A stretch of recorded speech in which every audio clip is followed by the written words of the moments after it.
Hey, Soul Stories fam. We've got a sweet and totally swoon-worthy love story for you today. Let's jump in. The gray stone mansion by the Hudson looked like a modern fortress, soaring glass doors, marble-tiled terrace, a garden trimmed as neatly as a 3D design.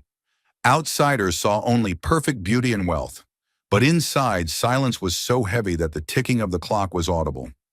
The master of the house, Nathaniel Carter, 40, was a tech billionaire nicknamed the Software King. His life was a cold schedule, leaving the house at dawn, returning late at night, always buried in meetings and reports. Since his wife's sudden death from illness, Nathan had forgotten how to smile. He mourned through busyness, the only way he knew to escape grief. The only one living with him was his 6-year-old son, Lucas. The boy had brown hair and gray eyes like his father, but his weak legs forced him to rely on crutches. Lucas grew up in a lavish house but without warmth, surrounded by tutors, nurses, and housekeepers, but never his father's hugs. Among the staff, one face stood out in a distinct way. Lily Torres, a 27-year-old Latina maid. No prestigious degree, no higher education, but Lily carried something rare in this house: warmth. Black hair tied neatly at the nape of her neck, an apron embroidered with a tiny lemon, and a voice with a cheerful lilt.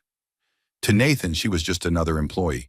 But to Lucas, Lily was an entire world filled with laughter. That afternoon, Lucas was learning to read with his tutor. He sat leaning sideways, crutches propped by the table, focused on the book but sneaking glances out the window. The Hudson River shimmered in the golden light of late day, boats drifting past, leaving long, rippling trails. The long I sound, like in the word time, Miss Jensen, the tutor, read. Lucas, repeat it. The boy tried, time. But to him, time wasn't just an English lesson. It was something racing faster than his frail legs. The door cracked open. Lily peeked in, her eyes sparkling as if holding a secret. Sorry to interrupt, but Senor Lucas, would you like a 5-minute break? The boy lit up. Do we have a mission? Lily lowered her voice, mock serious. Exactly. Operation Creepy Closet. Target, scare the Hudson Roomba vacuum robot out of its shoes. Lucas covered his mouth, giggling. Robots don't have shoes. Then scare it out of its sensors, Lily shot back with a wink. Ms. Jensen chuckled, closing the book. 5 minutes only, then back to the long I. Lucas hobbled after Lily to the dressing room. The room was huge, with a built-in closet twice his size. Lily opened the doors, face serious. This will be our secret base. You hide inside, I'll steer the robot toward you.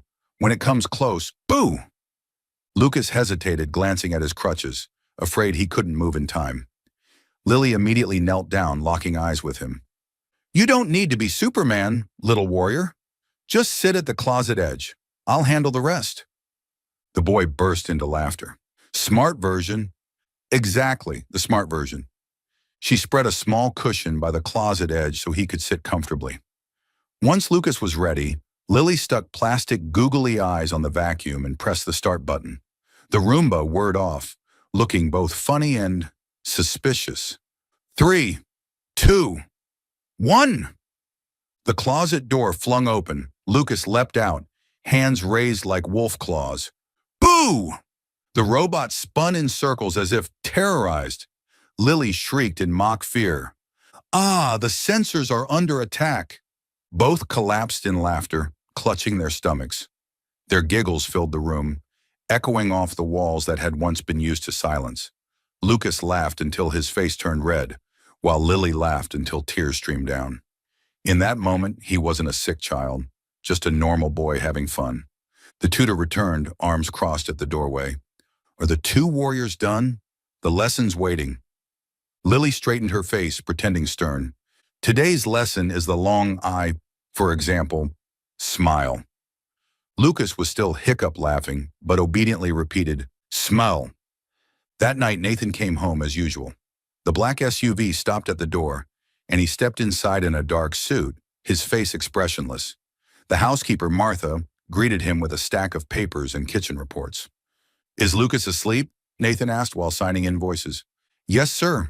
The young master had his milk, and Miss Torres read him a story. Nathan only nodded and continued up to his study, unaware that reading a story had actually been a comedy performance. Lily had turned the whale in the book into the fat neighbor who loved watermelons, making Lucas giggle until he drifted off to sleep. In Nathan's eyes, Lily was still just an employee, but to Lucas, she was the reason he waited for those familiar footsteps in the hallway each day. The Hudson mansion remained cold, but somewhere in its quiet rooms, the laughter of Lucas and Lily had planted a spark of light. For Nathaniel Carter, it was rare for a meeting to end early, but that day, with a drizzle falling over Manhattan, a major client suddenly postponed the contract signing. At 6 p.m., instead of staying in the office for a few more hours, Nathan quietly headed to his car. The driver glanced at him in the rearview mirror, surprised. "Home, sir?" Nathan nodded. He had never allowed himself to go home early. Maybe it was the rain. Maybe it was fatigue. Maybe it was... He didn't know why himself. The black SUV turned onto a maple-lined road, its tires rolling over wet gravel. The Carter mansion glowed warmly with lights, looking more welcoming than usual. Nathan pushed open the door, the creak of wood echoing through the wide hall. He was about to call for the housekeeper when another sound reached his ears, the sound of a child's laughter. He froze. It had been so long, far too long, since that sound filled the house in the evening. Following the laughter, Nathan approached the living room, and there he stopped dead. On the large carpet in the center of the room, Lucas was balancing unsteadily on his purple crutches, face flushed with effort. Beside him, Lily was kneeling on the floor with a cleaning rag, but her eyes were fixed on every step the boy took. "Easy there, little warrior. Keep your balance." "I can do it," Lucas panted, his smile beaming. "Look, Tia Lily, I can stand for almost 5 minutes." Nathan held his breath. He couldn't remember the last time he had seen his son smile like that. Lily quickly lifted her head when she realized he was there. Her heart skipped. She dropped the rag and lowered her head nervously. "Mr. Carter, I didn't know you'd be home early. I was just..." But Lucas burst out, innocent and excited. "Dad, look at me! I can stand without falling." The boy wobbled, almost losing his balance, and Lily swiftly steadied him.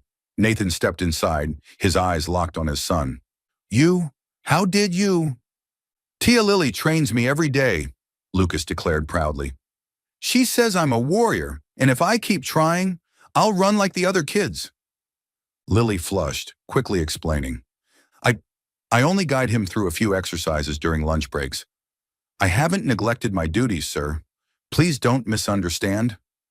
Lucas immediately cut in, his little voice firm. "Dad, Tia Lily is the best in the world. When I'm in pain, she sits with me and tells funny stories. When I cry, she says I'm strong like a superhero." The room fell silent.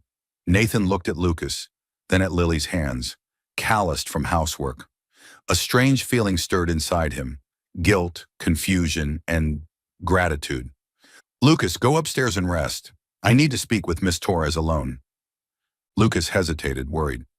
"You're not firing Tia Lily, are you?" Nathan frowned in surprise. "Why would you think that?" "Because Mom used to fire the maids whenever she wasn't happy." Lily smiled gently, patting the boy's head. "It's all right. Go rest now. We'll keep practicing tomorrow." Reluctantly, Lucas leaned on his crutches and made his way up the stairs. Just before disappearing, he turned back and shouted, "Miss Lily is my best friend." That innocent declaration echoed through the living room, leaving Nathan standing still. When only the two of them remained, Nathan slowly stepped closer. He looked down at the wet rag in Lily's hand, then at her clothes stained with water. Just an ordinary young woman. No degrees, no prestige. Yet she had done what he, Lucas's own father, had never managed. "How long?" Nathan asked in a low voice. "About 6 months, sir. I've been using my breaks to practice with him." 6 months, and I had no idea. "I don't expect anything more than seeing Lucas smile," Lily said softly, eyes lowered. "A child should be able to laugh every day." Her words pierced Nathan's chest like a needle. He suddenly realized he couldn't remember the last time Lucas had laughed with him. Nathan was silent for a long time before he spoke. "Tomorrow I want to watch you practice with him." Lily looked up, startled. Nathan turned away, his voice slow. Thank you for doing what I never did. In the warm golden light, Lily's eyes widened slightly, trembling. She had never heard Nathaniel Carter say the words thank you, and from that moment, a small change had begun. The Carter Library was a room few dared to enter. Hundreds of leather-bound books lined the walls from floor to ceiling. A massive walnut desk stood in the center, and the portrait of the Carter Patriarch hung high, making anyone feel watched. Tonight, the golden lamplight cast an atmosphere that was both majestic and cold. Lily stood at the threshold, hands clasped together, the hem of her apron still carrying the scent of soap. She had just finished cleaning up after dinner, not even time to change clothes, when the housekeeper Martha sent word, "Mr. Carter wants to see you in the library." She drew a deep breath. The air here was nothing like the warmth of the kitchen, where she and Lucas often turned pancakes into alien spaceships. Nathan sat behind the walnut desk, white shirt sleeves rolled up, tie undone, yet still severe. When Lily entered, he only lifted his head slightly, his voice low but sharp. "Miss Torres, have a seat." Lily perched on the edge of the chair, her back straight like a student waiting to be called on. "6 months," Nathan began. "For 6 months, you've been training my son without my knowledge." Lily fumbled. "I'm sorry, sir. I didn't want to overstep. But Lucas, he was so lonely. I couldn't just ignore it." Nathan braced an arm on the desk, studying her every reaction. His voice lowered. "Where did you learn those exercises? Not everyone knows rehabilitation techniques." Lily bit her lip, hesitated a moment, then exhaled. "My younger brother, Mateo, he's had muscular weakness in his legs since childhood. I grew up watching his therapy sessions. Many times when we couldn't afford specialists, I taught myself, observed, and copied. I even invented games so he wouldn't get bored."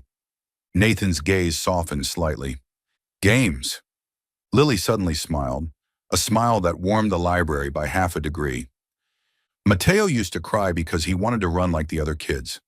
So I took 2 old school chairs, fixed wheels on them, sat him in one and said, 'All right, today I'm the racer, you're the challenger.'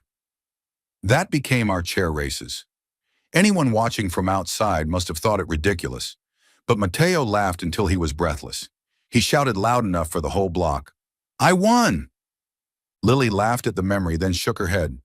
"Truth is, I'm not skilled at all. Just a sister who didn't want her brother to be sad." Nathan fell silent.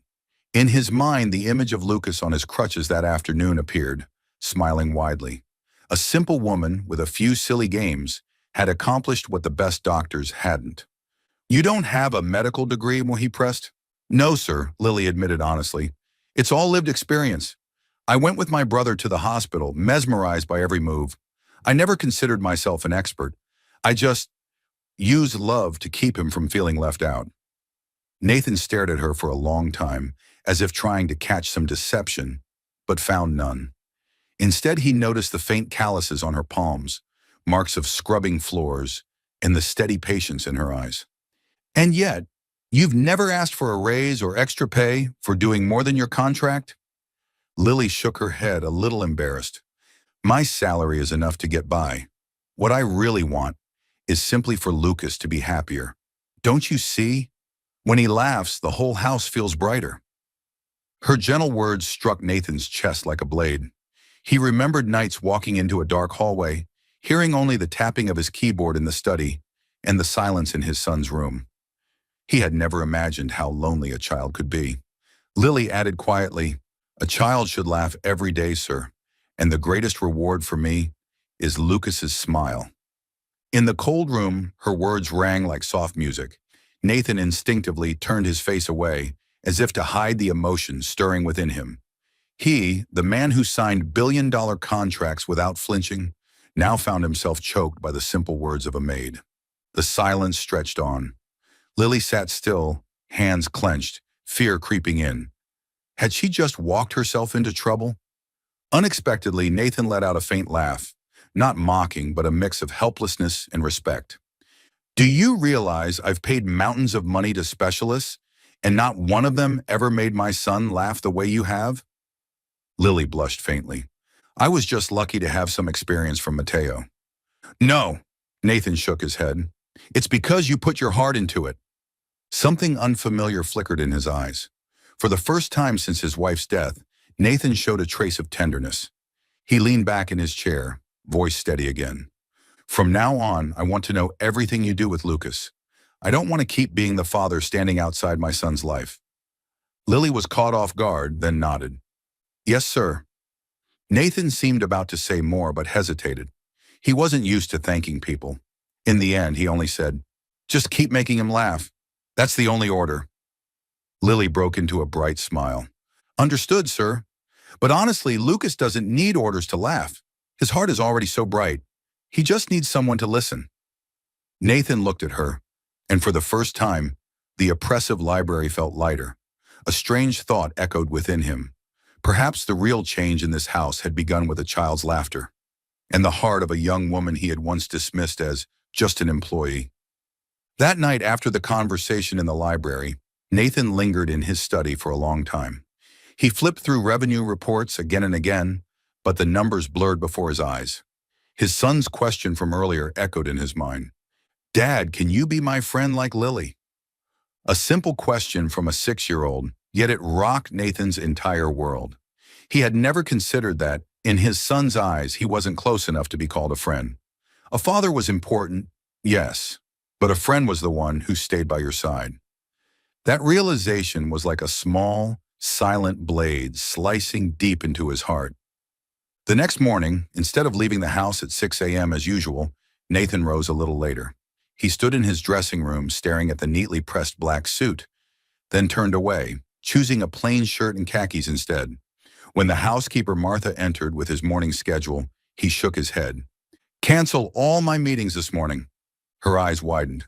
Sir, the call with the London partners. Cancel. I'll take it this afternoon. For the first time in years, Nathan prioritized something other than work. When he walked down to the kitchen, the sight that greeted him caught him off guard. The once cold, silent room now buzzed with the clatter of spoons. Lucas sat in a high chair, brown hair tousled, while Lily whisked pancake batter. The air smelled of butter and milk. Lucas looked up, wide-eyed. Dad, why aren't you at work yet? Nathan hesitated, then said slowly, Today, I want to have breakfast with you. Lucas's eyes lit up like fireworks. Lily was surprised too, but quickly smiled. Well, looks like the young master has a special privilege today. Nathan glanced around the kitchen, awkward as a guest in unfamiliar territory. Finally, he blurted, I'll make pancakes for you. For a moment, both Lucas and Lily stared silently, then burst out laughing. Lucas cheered. Dad, you know how? Nathan cleared his throat. Of course, it's just been a while since I tried. The result was a disaster. He poured too much batter, cracked eggs out of the bowl, and got flour all over his shirt. When he flipped the first pancake, half of it stuck to the pan and half landed on the floor. Looks like a map of Italy, Lily said, suppressing laughter, her eyes curved into crescents. Lucas doubled over, laughing so hard his crutches clattered. No, Dad, it looks like a flying saucer. Nathan frowned at the creation, then broke into genuine laughter himself. Not the polite smile for clients, but real laughter. He tried again. The second pancake was lopsided but edible. Lucas clapped like his father had just broken a world record. Awesome, Dad. At least this one looks like a pancake. Lily giggled, handing him more butter. Mr. Carter, it seems our head chef has a new rival. The kitchen filled with laughter. Lucas recounted his victory mission of scaring the robot yesterday, while Lily acted out the scene, and even Nathan laughed along. The kitchen, once filled only with clinking dishes, now felt like a small festival. By the end of breakfast, the table was a battlefield. Flour scattered, burnt marks on the pan, but Lucas ate happily, grinning between bites. He looked up, eyes shining. Dad, tomorrow you'll have breakfast with me too, right? Nathan hesitated, then nodded. If you want me to. Lucas squealed and threw his arms around his father. For the first time, Nathan felt that small embrace as something no longer unfamiliar. Lily stood nearby, watching the two of them, lips curling into a quiet smile. She knew then the miracle had begun. That day, Nathan didn't sign a single contract before noon, but he had signed something far greater, an invisible agreement to be his son's friend. And that was the most important contract of his life. That morning, for the first time, Nathan didn't leave right after breakfast. Instead of stepping into his sleek black SUV, he lingered in the dining room, finishing his coffee while listening to Lucas's laughter drifting in from the backyard. Curious, he decided to step outside, into the garden he had passed countless times but never truly entered. The Carter garden stretched out beside the Hudson, as wide as a private park. The grass was still jeweled with dew, and the climbing roses around the wooden trellis released a soft, sweet fragrance. At the center stood Lucas, his crutches set aside, face tight with determination. Lily crouched in front of him, encouraging him like a coach. "All right, little warrior. Deep breath, relax your shoulders. Balance. 3, 2, 1. Lucas trembled. His small legs quivered like leaves in the wind, but he held on, arms spread as if he might take flight. 10 seconds, 15, then 25. Sweat dotted his forehead, but his smile never faded. Nathan stood frozen on the terrace, his chest tightening. 30 seconds, Lily cried out, her voice breaking with joy. Lucas shouted, his voice trembling with excitement. "Dad, did you see? I did it!" He turned and his eyes met his father's. Nathan had moved closer, his usually stern face unsteady. His eyes were red, his throat constricted. He couldn't remember the last time he had come this close to tears for his son. Nathan bent down, catching Lucas as he wobbled. "You did amazing, Lucas. I'm truly proud of you." Lucas beamed, wrapping his small arms around his father's neck. Lily stood beside them, hands clenched from emotion, but she still forced a joke. "Looks like we really are a team now. Superhero is Dad, I'm the coach, and Lucas is the warrior." Lucas shouted with delight, "Dream team!" Immediately inspired, he dashed inside, grabbed paper and colored markers, and began drawing furiously. Before Nathan or Lily could even sit down, he had already taped a poster to the refrigerator door. A giant in a cape, Dad, someone with a coach's whistle, Lily, and a small boy wielding a wooden sword, himself. Beneath it, Lucas scrawled the slogan in uneven letters, "Nobody gives up." Nathan stared at the childish handwriting and burst out laughing. Not a forced smile, not a practiced one for business partners, but real laughter, the kind he hadn't known in years. "Dream team, huh?" he repeated. Lucas nodded firmly. "Yes, and the first rule is, nobody gives up. Not even you, Dad."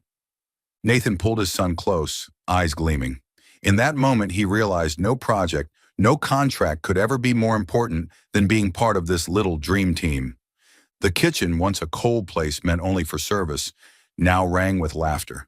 The crookedly taped Dream Team poster still hung on the refrigerator, crayon colors not yet dry, but it had already transformed the Hudson mansion into something else entirely, a real home. 1 week later, the afternoon sun slanted across the Carter garden, lighting up clusters of newly bloomed roses. Lucas had just finished his session, drenched in sweat but with eyes shining like little lanterns. Proudly, he kept repeating his new achievement, standing for almost a full minute without his crutches. Lily ruffled his messy hair, praising him with a mix of tenderness and teasing. "At this rate, you'll be racing the Hudson Roomba before long." Lucas burst out laughing, clutching his crutches like trophies. From a distance, Nathan watched in silence, pride and emotion swelling in his chest like a rising tide. When Lucas was taken inside for his afternoon rest, Nathan signaled for Lily to stay behind. She looked surprised but followed him into the library. In the quiet room, Nathan took a seat and gestured for Lily to sit across from him. He was silent for a long while, as if searching for the right words. Finally, his voice came low but steady, filled with resolve. "Miss Torres, I want to thank you, not only for Lucas's laughter, but for the patience you've given him. You've done what I could not." Lily flushed, bowing her head. "Please don't say that. I only did what felt right. Lucas is a wonderful boy." Nathan drew a deep breath and continued. "That's why I want to formally ask you to become Lucas's therapy companion. No longer just housekeeping. Your duty would be to stay by his side, to walk with him through every step forward." Lily's eyes widened, stunned. You, you mean that? But I don't have a degree. I'm not a specialist. Nathan leaned forward, gaze unwavering. I don't need a degree to see Lucas improving every single day. I've hired countless experts, spent enormous sums, and none of them made him believe in himself the way you have. But, Lily faltered, twisting her hands together, I only know what I practiced with my brother. I'm afraid I don't have enough knowledge. Nathan cut her off, his tone firm. I'll sponsor everything. Your tuition, therapy courses, books, even an official certification. All you need to do is keep standing by Lucas. Keep making him laugh. Keep believing in him the way you already do. Lily froze. Her heart pounded. In that instant, years of hardship rushed back. Long bus rides, late-night cleaning shifts, meager paychecks, the constant worry for her ailing mother and for Mateo, still juggling school and part-time jobs. She had never imagined anyone would give her the chance to change her life. Her eyes blurred with tears. She whispered, her voice trembling. You don't know how much this means. My entire life has been spent working to support my family.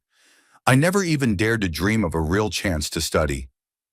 Nathan looked at her, and for once, there was no trace of the cold employer, only a father deeply grateful. Then accept it, not just for you, but for Lucas. He needs you. Lily lifted a hand to wipe her tears, then nodded slowly. Yes, I won't let you down. Just then the door burst open.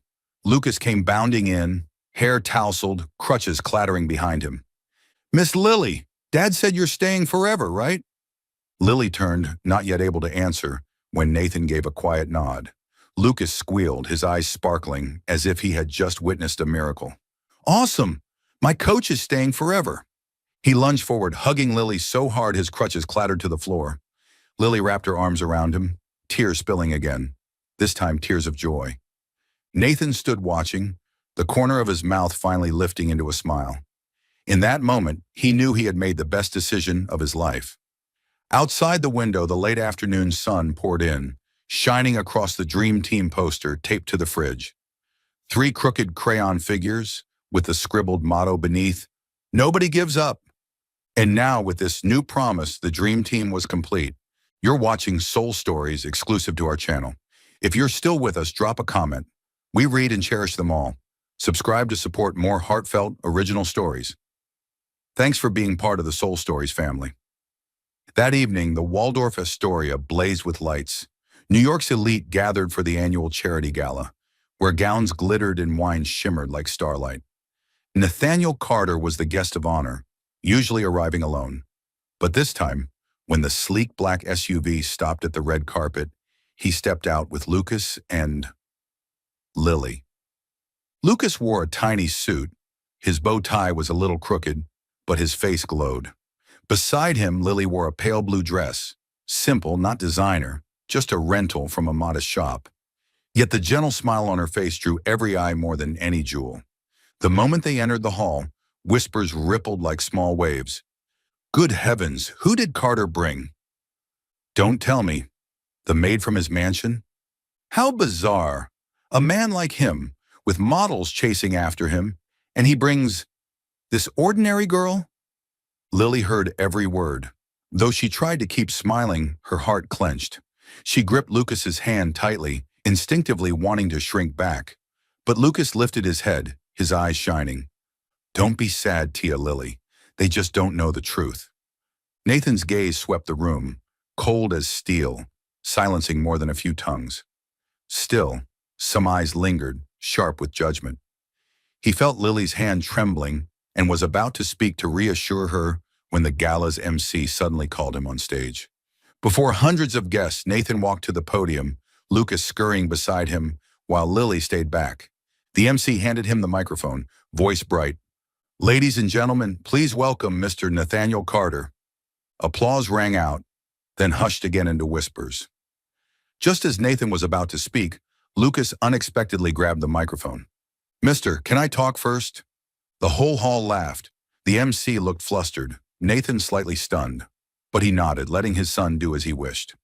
Lucas cleared his throat, holding the microphone close. his small voice echoing across the grand ballroom. Everyone says my dad brought the maid here tonight, but that's not true. This is my best friend. Silence fell. The whispers vanished, leaving only the pure, ringing voice of a 6-year-old.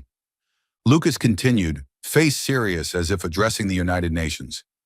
Tia Lily plays with me, teaches me how to stand, and tells me jokes when I cry. Without her, I'd never have believed I could walk like today. The MC was stunned. A few guests began clapping hesitantly. Then the applause grew, spreading across the hall. Eyes changed, no longer contemptuous, but filled with respect, tinged with shame. Nathan stepped forward, placing a hand on his son's shoulder. His gaze locked onto the front row, where mocking smiles had just curled moments ago. His voice was calm but resolute. My son is right. This woman is not just an employee. She has accomplished what the best doctors and the largest sums of money could not. She gave Lucas hope, and she gave it to me as well. He turned to Lily. She stood there, eyes brimming, hands trembling. If anyone here still dares to look down on her, then I challenge you. Find me another person who can turn despair into laughter. She has done what doctors and wealth could not, made my son believe he can walk. The hall went utterly silent. Then applause thundered, echoing beneath the crystal dome. Lily lowered her face, tears spilling freely. Lucas shouted in triumph, throwing both arms in the air as if he'd just broken a world record. That charity gala was remembered not for diamond-studded gowns or the millions donated, but for the sight of a little boy on stage, declaring proudly, "This is my best friend." And in Lily's heart, that moment etched itself deeper than any promise could. After the gala, the story of the Carters' dream team spread through New York's elite circles. Many began to look at Nathan differently, not just as a cold billionaire, but as a father slowly transformed by his son. Yet just as everything began to feel warmer, an unexpected challenge appeared. One afternoon, while Lucas was sketching in the living room, the housekeeper informed Lily that a guest had arrived. A middle-aged man in a dark blue suit, broad-shouldered and imposing, stepped in with a practiced smile. Marcus Whitmore, the head of a powerful conglomerate, wealthy and equally well known for his ruthless pragmatism. Miss Torres, Marcus said, shaking her hand, I've heard quite a bit about you since the gala. Rarely has anyone helped young Carter make progress the way you have. Lily blushed, flustered. You flatter me, sir. I only try to be Lucas's friend. Marcus smirked, slipping her a gold-embossed business card. I have a grandson, Henry. He suffers from mild cerebral palsy. He needs someone patient, someone who knows how to encourage, just like you. I'd like to offer you a position with my family. Lily's eyes widened, stunned. Before she could respond, Marcus pressed on, voice firm. I'll pay you double what Carter gives you, plus a private residence and a car at your disposal. Your family will never have to worry about money again. Lily's heart jolted. For years, her mother had worked late-night shifts in an office, and her brother Mateo juggled school with odd jobs. With this offer, she could lift them out of hardship. I need some time to think, she murmured. Marcus nodded, smiling with confidence. I trust you'll make the right choice. That evening, Lily sat alone in the kitchen, her eyes heavy. She thought of her aging mother, of Mateo, of the money that could change all their lives. But in her mind rang Lucas's voice, his eyes shining when he'd shouted, My coach is staying forever. A small sound of sniffling broke her thoughts. Lucas stood at the doorway, his crutches trembling. I heard everything, he whispered, eyes red. You're going to leave me, aren't you? Lily rushed over, pulling him into her arms. No, little warrior. But Lucas sobbed harder. They're offering you so much money. Who wouldn't choose money? I don't want to lose you. Lily's heart cracked open. She held him tighter, tears spilling from her eyes too. Nathan appeared then, having heard it all. His expression was serious, but not harsh. He didn't want her to leave. Not only did Lucas need her, he needed her too. She had become the light in his once shadowed life, yet he couldn't be selfish. Lily, his deep voice broke the silence. I don't want you to go, but I respect your choice. Your family needs you, and I understand that. Lily turned to him. For the first time, his face showed unguarded sincerity. Not the commanding employer, but a man truly concerned. Lucas gripped her hand tightly, whispering, "Then the dream team will lose a member." Lily drew a deep breath, wiping her tears. She looked at Lucas, then lifted her gaze to Nathan.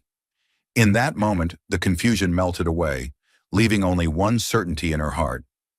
"I choose Lucas," she said firmly, "because we're the dream team." Lucas shouted with joy, throwing his arms around her, his eyes glowing like 1,000 stars. Nathan exhaled softly, a faint smile tugging at the corners of his lips. That night, with the scent of warm milk still lingering in the kitchen, Lucas added a new line to the Dream Team poster on the fridge.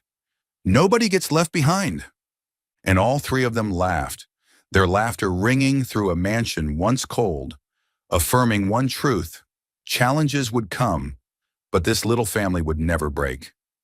On an autumn morning, the Carter garden glowed in pale golden sunlight.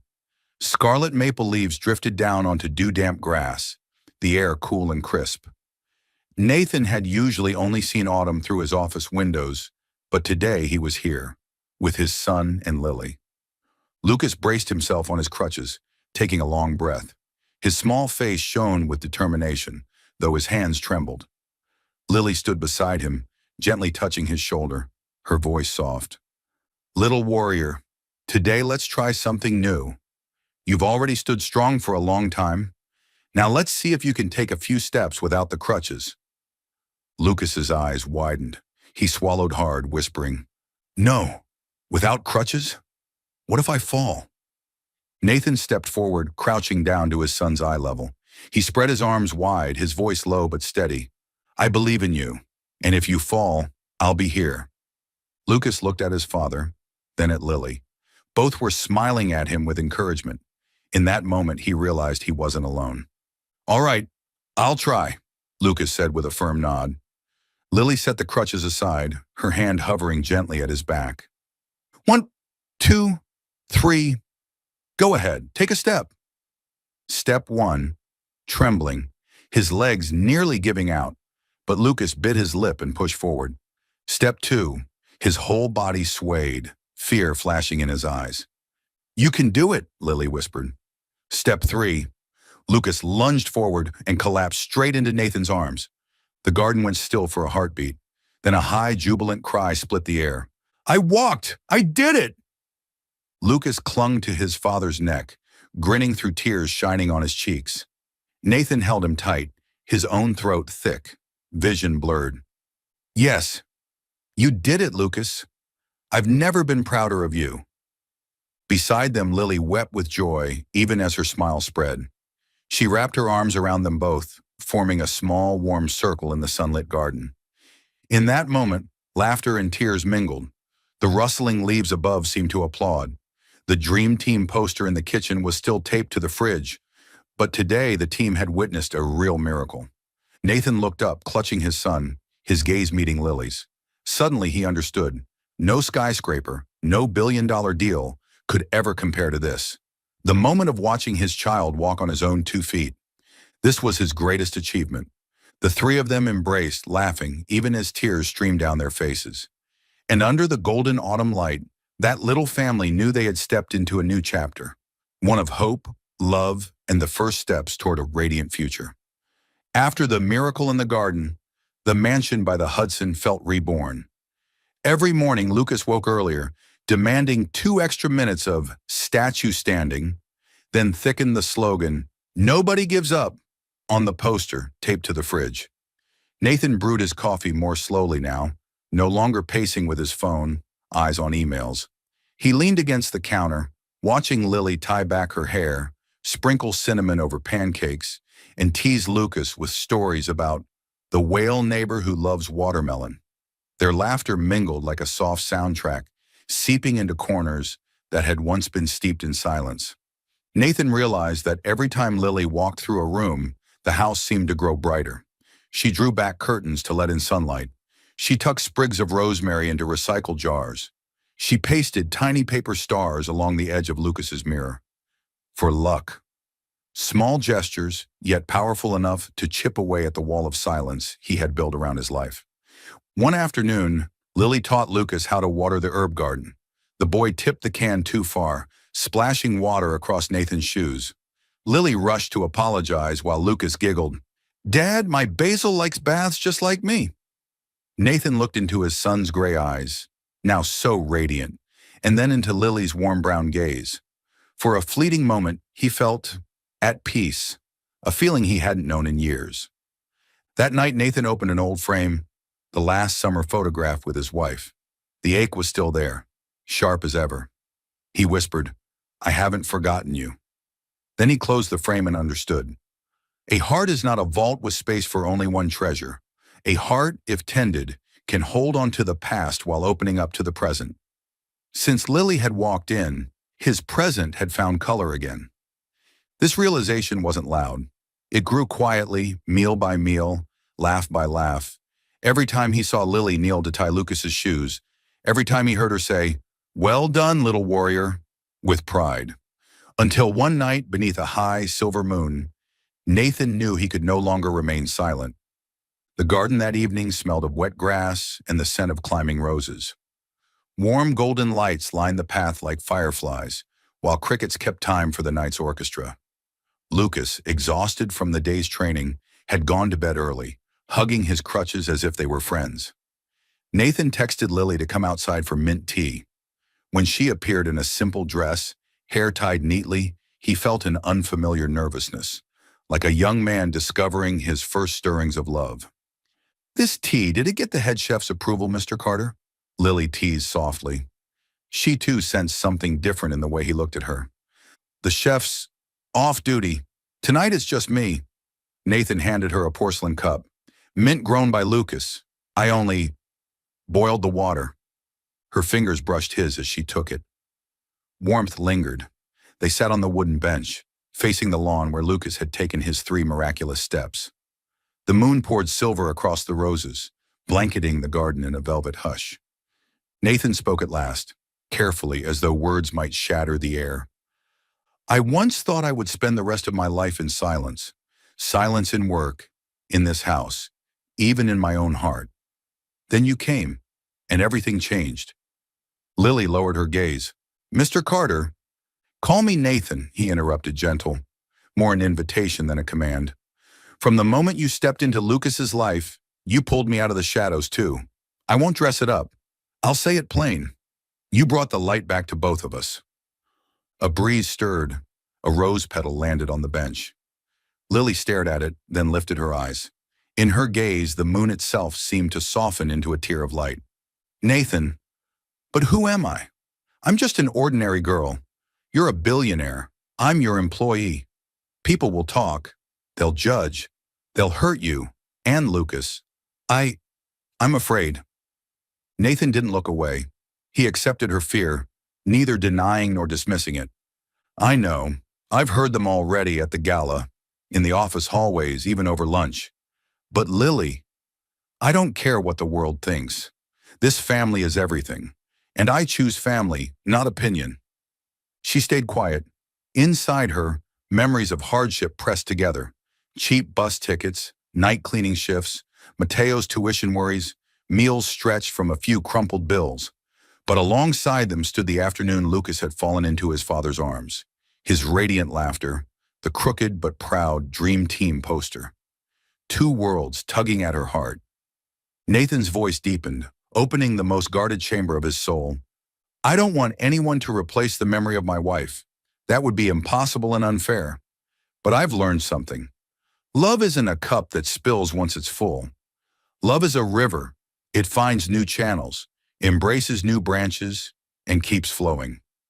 I would like to invite you to stand beside me at the riverbank. We can go slow. No grand promises tonight. Just let me hold your hand, and together we'll care for Lucas, not as we were before, but as a family." Lily pressed her lips together. The moon slid behind the trees, crickets pulsing like a heartbeat. She turned her cup, thumb brushing the cool glaze. Then she exhaled, whisper soft. "I never thought I could belong in a story like this." Whenever someone mentioned differences, I shrank into a corner. But here, with you and Lucas, I don't feel small anymore. Nathan leaned forward, hand open in the dark. A simple invitation, no pressure. Lily looked at that hand, the same one that had signed billion-dollar contracts, the same one once cold before every storm. Now it was just a hand wanting to be held.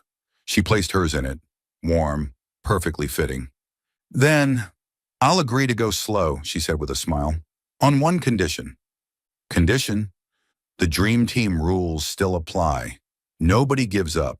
And I'm adding rule 2. Nobody forgets to laugh. If you break it, I'll make you flip pancakes 10 times. Nathan chuckled, his laughter scattering into the night like drops of tea meeting wind. Signed and sealed. The breeze stirred, ruffling Lily's dress. In the corner of the porch, the Hudson Roomba, the vacuum robot once scared into retreat, somehow had been left outside. It beeped, rolled in a circle, then stopped, as if witnessing their pact. Lily pointed, laughing. There's our witness. I suspect it'll demand payment in extra floor scrubbing, Nathan replied. They both laughed, an easy, unguarded laugh. They sat side by side, no need for more words. Above, the moon slipped past a cloud, casting silver across the gravel path. From the upstairs window, the shadow of the Dream Team poster fell across the kitchen floor. Superhero, coach, warrior. Now those words held new meaning, not just roles to make Lucas feel brave, but an unspoken vow among the three of them. Nathan, Lily said softly. Yes? Thank you for choosing family. And thank you for bringing the light home. He squeezed her hand, not too tight, not too loose, just enough to let her know that, from this moment, his heart would no longer cower in the cold. A maple leaf drifted onto Lily's shoulder. Nathan brushed it away, his touch lingering just a moment longer than necessary. Upstairs, Lucas stirred in his sleep, lips moving as though repeating his motto, nobody gives up. And in the moonlit garden, 2 adults sat hand in hand, listening to the night, letting their hearts thaw, slowly, surely, warmly. Autumn slowly faded, the morning sun softened, and the sky turned crystal blue. On the back lawn, Lucas wore a t-shirt that read, Warrior in Training, his determination fierce as if he were entering the Olympics. Lily spread a mat, adjusted his leg braces, while Nathan held a stopwatch, so serious that Lucas teased, Dad's the super strict referee. Today's goal, 10 seconds of running without stopping, Lily announced, playful but firm. Whoever breaks the record earns a heart-shaped pancake flipped by Chef Nathan. Whether that's a heart or a flying saucer depends, Nathan confessed, making Lucas burst into laughter. The boy inhaled deeply. Lily stepped back, and Nathan stood at the finish line, arms wide like a safety wall. 3, 2, 1. Lucas charged forward. Not fast, but he charged. His small legs cautious yet moving, breath quick, arms pumping for balance. 5 seconds. 7. 11. He passed the set mark, added 2 extra steps as a bonus, then collapsed into his father's arms, panting but glowing. I did it! Lucas shouted hoarsely with joy. I ran a few steps. I'll play soccer with my friends at school. Nathan hugged him, his chest heaving with emotion. The words play soccer at school lit a torch in his heart. Lily touched Lucas's shoulder, her brown eyes shining. Amazing, little warrior. But remember, soccer also requires a victory dance. She demonstrated a silly flagpole dance.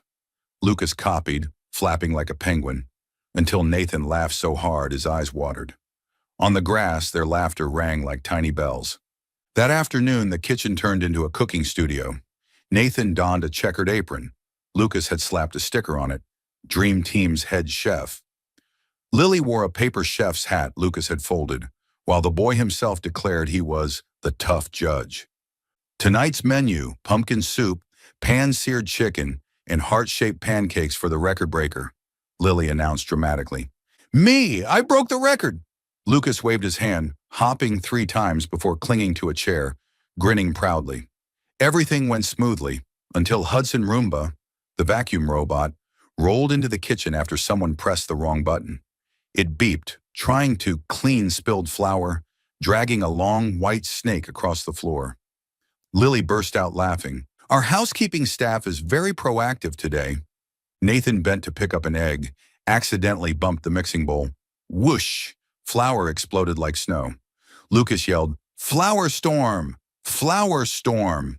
and put a pot lid on his head as a helmet. Lily barked orders like a coach. Referee Nathan, remove Roomba from the field. Judge Lucas, extra points for helmet creativity. After 3 tries, the heart pancake finally looked vaguely heart-shaped. Lucas clutched his chest like receiving a medal. I declare this the best pancake in the solar system. And the galaxy? Nathan asked. Not surveyed yet, Lucas replied deadpan, sending Lily into fits of laughter. After dinner, they washed dishes together, Nathan washing, Lily rinsing, Lucas drying. The adults worked while the boy sang his self-made anthem, Nobody Gives Up, in endless variations, from opera to rap. When they finished, Lily stamped a star on the back of Lucas's hand. He stared at it, then declared solemnly, Dream Team is now version 2.0. He dashed off with crayons, scribbled for 8 minutes, and proudly taped a new poster on the fridge. Dream Team 2.0, Dad plus Lily plus me. The drawing showed Dad with a cape marked S, superhero, Lily with a whistle and clipboard, coach, and Lucas with a crown and soccer ball. At the bottom, nobody gives up, and the kitchen always has pancakes. Additional rule, Lucas tapped the poster seriously, we must always have pancake ingredients at home. Referee Nathan acknowledges, Nathan saluted. Agreed. News of Lucas's progress spread quickly, partly through the school and partly at the gala. A local paper requested to interview Nathan about his company's new tech program for children with disabilities. On photo day, the crew asked for a family shot. Nathan turned to Lucas and Lily. Will you two join me in the frame? Lily blushed. But I'm wearing an apron. That makes it more real, Nathan smiled. The photographer clicked away. Lucas in the middle, holding both their hands, a trellis of roses behind them. During the interview, a reporter asked, Mr. Carter, as a business leader, what has made you proudest recently? Everyone expected talk of new product launches or expansion in Asia. Instead, Nathan glanced at Lucas, busy drawing white chalk lines for his mini soccer field, then at Lily, carefully adjusting his braces. He answered slowly, I'm proudest that my son has learned to believe in himself, and that someone helped him find that belief. She's not a leading expert, nor does she come from a glamorous background, but she turned my house into a home. She's my family. For a moment, silence hung. The reporters, accustomed to polished sound bites, looked stunned, then smiled. The camera panned to Lily. She startled, fumbling with her hands, while Lucas clapped wildly. Yes, Carter Torres Dream Team family. The article was published with a photo of the three under the rose trellis, drawing countless warm comments. The richest man is the one whose child laughs. Another, a billionaire saying, she's my family. Respect. Of course, a few sour notes appeared, but they were drowned out by blessings. Lily read a few lines, eyes stinging. She closed the phone and turned to Nathan. I still get nervous in front of cameras. So do I, Nathan admitted, but there's one trick that works every time. What trick? Look at Lucas. Together, they watched him kicking a foam ball across the lawn, laughing every time he stumbled and trying again. That laughter indeed was the best courage they could ask for. That evening, the kitchen buzzed again. Menu, personal slice pizza. Lily rolled the dough, Nathan chopped toppings, Lucas invented designs. The result, Nathan's corner was a mushroom forest, Lily's a bell pepper hourglass, and Lucas's a soccer field made of olives as players and cheese for lines. Into the oven, Lucas commanded. While they waited, Nathan lit a small candle in the middle of the table. What day is it? Lucas asked curiously. The day we celebrate Dream Team 2.0, Nathan said, and celebrate our little warrior running a few steps. Lily gazed at the candle, her smile deepening. The flame reflected in her eyes was soft, like a blanket draped over the kitchen. When the pizza was ready, they clinked slices like glasses. From this moment, Lucas declared solemnly, our house has a new rule. Nobody forgets to laugh. Whoever does, washes dishes for a week. That's harsh, Nathan protested. Unless that person flips a perfect heart-shaped pancake, Lily added. Then I'd better start washing now. Nathan surrendered, making them both laugh. The night ended with a game of one-sentence story. Each person added a line. Lucas began. Once upon a time, there was a little warrior who wanted to play soccer. Nathan added, he had a superhero dad who flipped heart-shaped pancakes. Lily finished, and a coach who turned every challenge into a game. Lucas closed with his mantra, because nobody gives up. That night before bed, Lucas stood in front of the fridge, checking that the Dream Team 2.0 poster was stuck firm. He grabbed a marker, carefully adding a small star next to the word me. Then he turned to Nathan and Lily. Tomorrow I'll walk 2 more steps. Dad and Lily, you'll be my referees, okay? The slip in his words, Dad and Lily, made them both pause, eyes meeting. Nathan laid a hand on his son's hair. Referee is ready. Coach is ready too, Lily smiled, her voice as gentle as night. In the Hudson Mansion kitchen, the new poster fluttered in the draft, lamplight glowing on the scrawled names. Dad plus Lily plus me. Beneath 2 rules, both playful and true. Nobody gives up, and the kitchen always has pancakes. And amidst their ringing laughter, an ordinary day turned unforgettable, because they were there together, trying together, and laughing together. Nathan prepared everything quietly, with meticulous care down to the smallest detail. The back garden, the place where Lucas had taken his first 3 steps, was strung with warm golden lights along the rose trellis. On the gravel path, he scattered paper stars that Lucas and Lily had folded, each star marking a milestone. The first 10 seconds of standing, the first single step, the birth of the Dream Team 2.0 poster. On the wooden table sat a slightly lopsided heart-shaped pancake, his signature, and at the center, a small linen-wrapped ring box. Dad, I'm the ring bearer now. Lucas stumbled proudly toward him in a tiny suit, a little too big, making him look like a miniature gentleman. He held the box in both hands as if carrying a national treasure. Mission tonight, wait for my signal before you run. Nathan crouched down and instructed. Don't go too fast or... I know. I'll run like a smart warrior, Lucas grinned. If I trip, I'll fall into you. Hudson Roomba rolled across the porch. Someone, most likely Lucas, having tied a little ribbon to it. Nathan chuckled. Of course, their house couldn't have a ceremony without a beeping witness. When Lily opened the door, she froze. The roses, the golden lights, the paper stars, the tidy wooden table, and Lucas in his suit, smiling brilliantly. Lily pressed a hand to her chest, gasping softly. It's beautiful. Special mint tea from the unqualified chef, Nathan teased, handing her a cup. And something I've long wanted to say. The Hudson breeze stirred, lights swaying into glimmers. Nathan set the cup aside and turned to face her. Behind him, Lucas moved into starting position, clutching the ring box, nodding like a relay runner. Lily, Nathan began, voice slow, steady, though his eyes shone with emotion. I once thought I'd spend the rest of my life with a silent heart. Then you came, teaching Lucas to laugh, teaching me patience, turning this house into a home. You didn't just save my son, you saved me. Will you marry me? Lily froze, lips trembling, eyes welling. She covered her mouth. 1 second, 2. Lucas, thinking she hadn't heard, launched his medium-speed relay mode, stumbling proudly down the gravel path with the box lifted like a torch. Miss Lily, here, the ring, he panted, eyes glowing. The Dream Team needs a queen. Through tears, Lily burst into laughter. She accepted the box, looking up at Nathan. Yes, she whispered, choked with emotion. Yes, I will. Tears streamed down as she nodded hard. Nathan exhaled, smiling so wide his eyes crinkled. He took the box, knelt, and slid the ring onto her finger. Hudson Roomba beeped loudly, like fireworks, making them all laugh. Huddle! Lucas shouted, diving between them.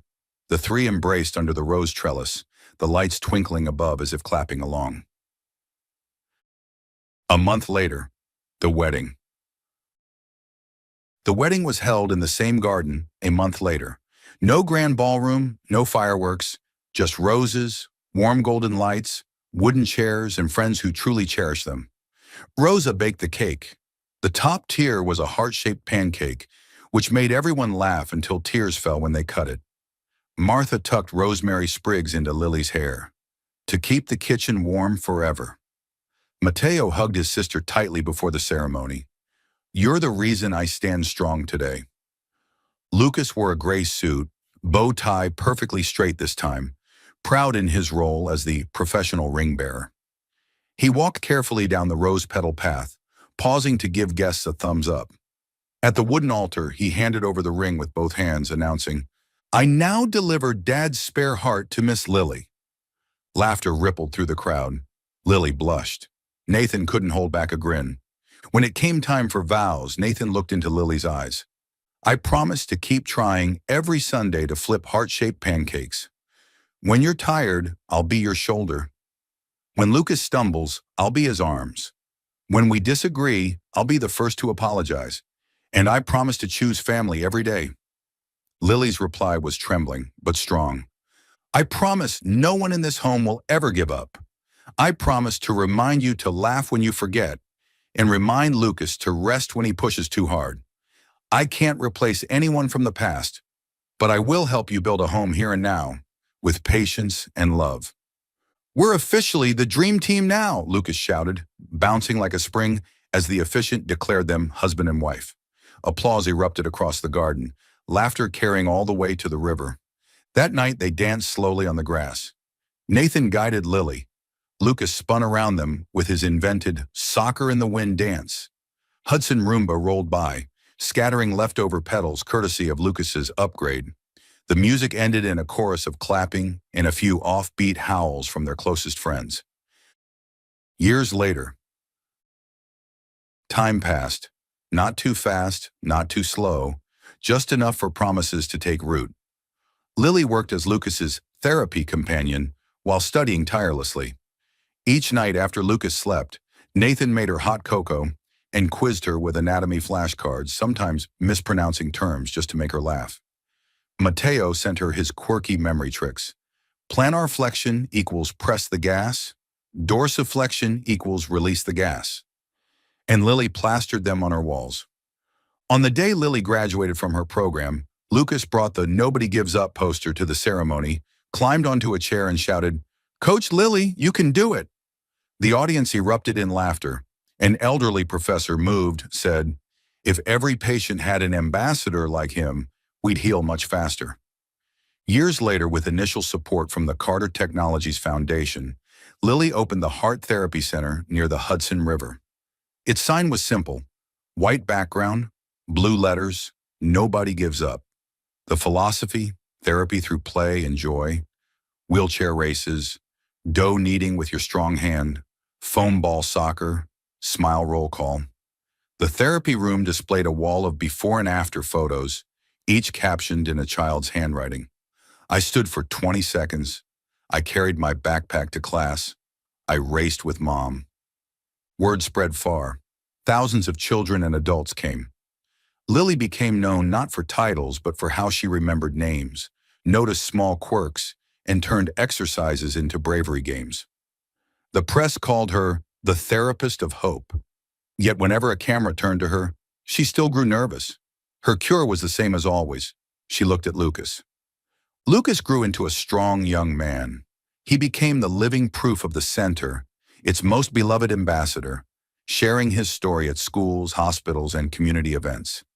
He spoke of fear, of the first 3 steps, of the dream team, of the crooked poster, of the mantra, "Nobody gives up." And every time he smiled, the same radiant smile, it made entire rooms smile with him. Nathan remained busy, but busy in a new way. He skipped morning meetings to attend a girl's 30-second standing graduation at the center. In the evenings, he still competed with Lucas over pancake flipping, losing more often than winning, but clinging to his head chef honor through perfect thickness. And whenever asked about his life's greatest achievement, he answered the same as in that long-ago interview. My son believed in himself, and the woman who turned my house into a home, she's my family.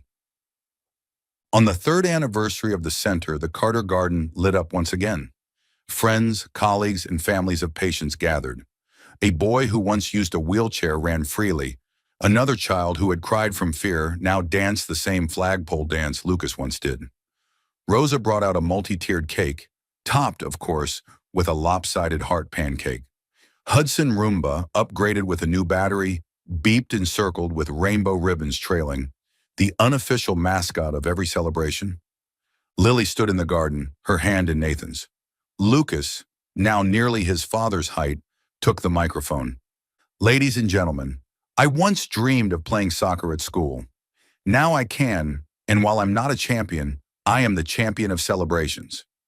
I want to say two things. First, thank you to Coach Lily for teaching me to laugh before teaching me to walk.